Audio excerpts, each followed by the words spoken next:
welcome to today's lunchtime lesson. We're going to be talking about articles today, okay?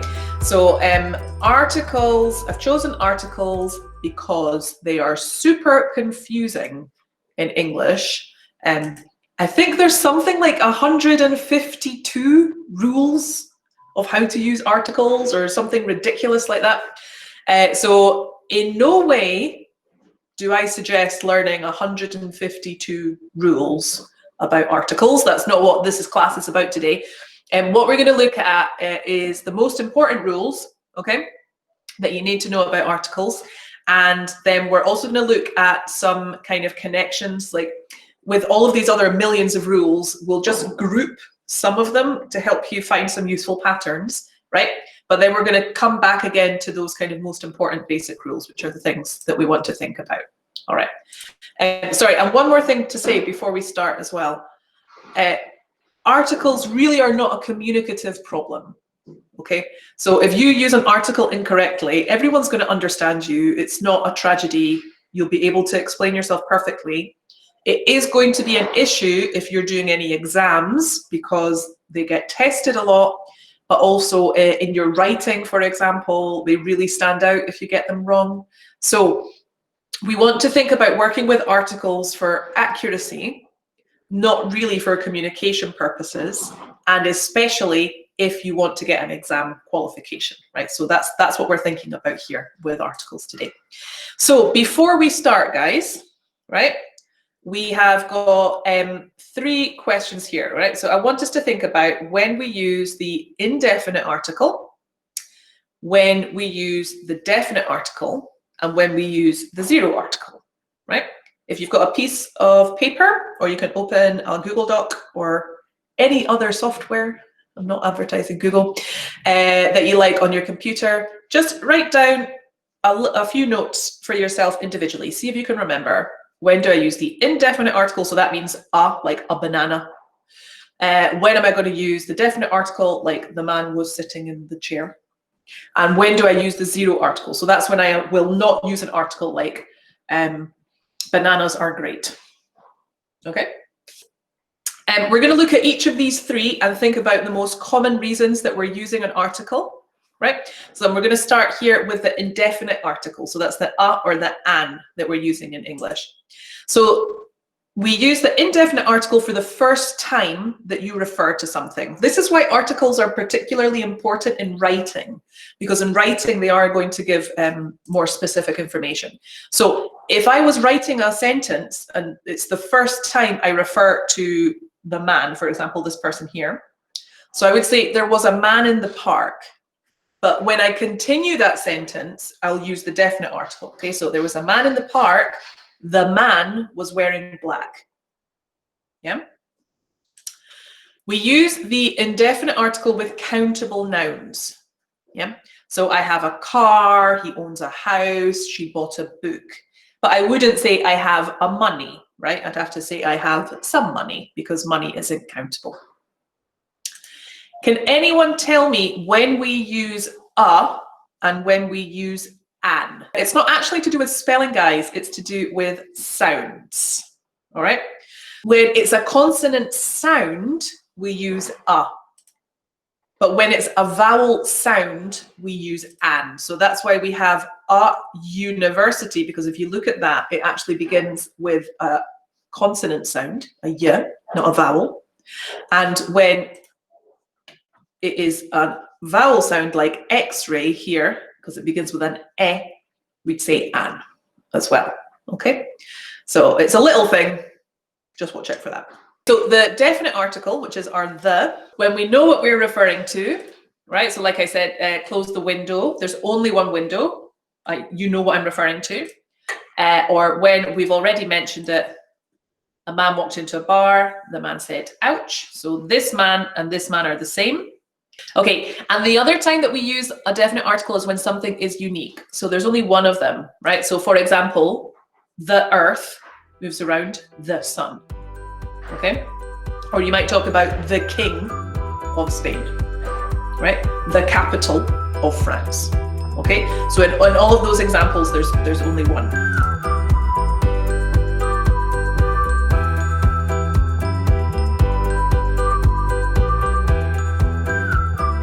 All right, now the zero article, guys, this is when we don't need to use an article, okay? And the number one thing that you need to remember about that is when we are speaking in general, right? So please be careful with this. So for example, I like football, the sport. Men and women are equal, all of them. People believe that English is important, right? So everybody, yeah? If I was being specific, then I would need to use my article, my definite article, right? Like if I say I like the football, I'm not talking about the sport, I'm talking about the actual ball. Okay?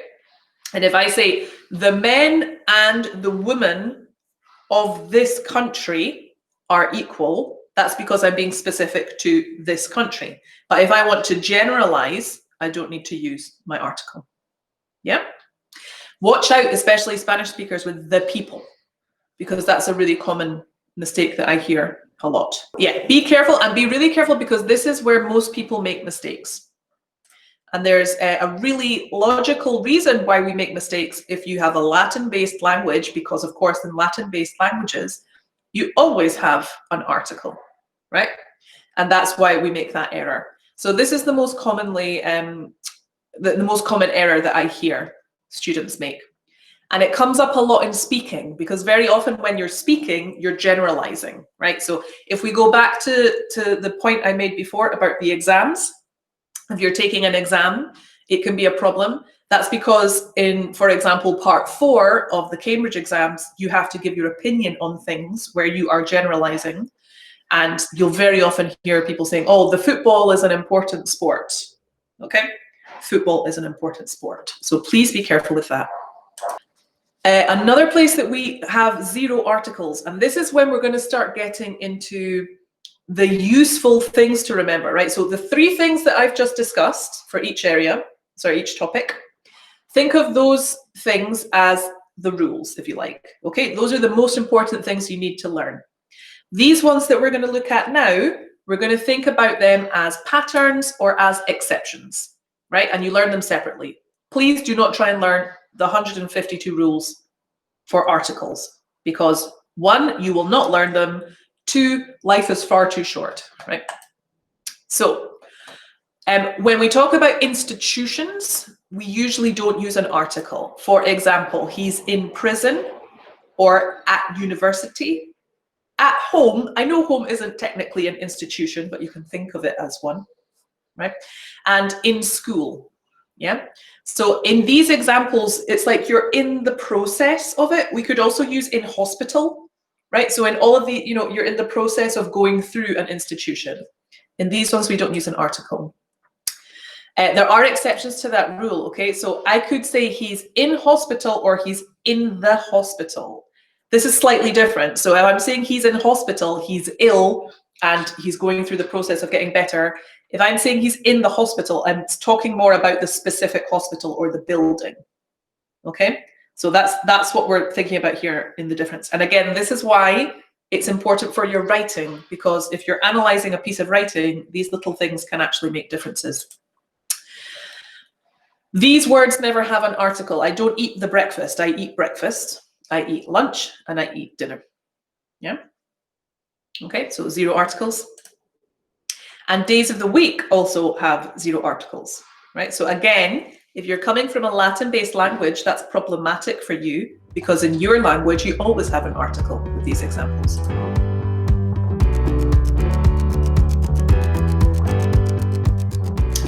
Okay, so in towns and cities, this is a good example of grouping, right? So I'm going to show you ones for towns and cities, and I'm going to show you ones related to geography, because those are 2 of the most common things where there's lots of stuff going on. So if we're talking about places in a town, these always take the article. So I will talk about the bank or the park or the supermarket. Imagine you're giving somebody directions. Yeah? So I would say to you, please, where is the park? And you would say, the park is this way. We'll also use it to talk about hotels, theatres, and museums. Okay, so where is the Balmoral Hotel, if we're thinking about Edinburgh specifically? Okay, or where is the Playhouse Theatre? Yeah. Or where is, if I'm trying to think of a different country for you, the Louvre, right? Or where is the Reina Sofia? So in all of those examples, I would use an article. However, all of these, I do not.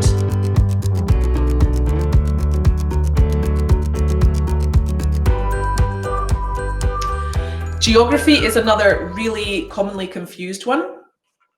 So, because it's got lots of confusing things to it.